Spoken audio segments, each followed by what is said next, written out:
ప్రణవి. నేను ఎల్కేజీని చదువుతున్నాను.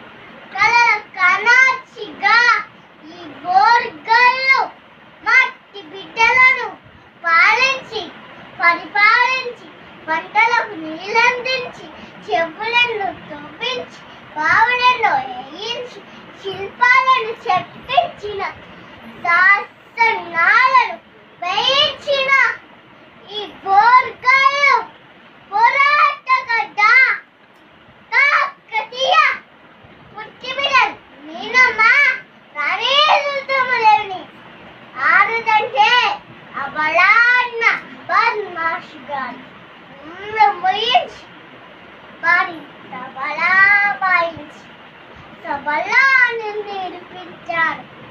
నా దర్జీ నా కట్టు దర్జీ నా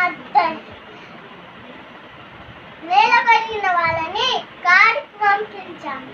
నా దయ్యాన్ని పరించుకొని బతుకమని ఆజ్ఞాపించాను.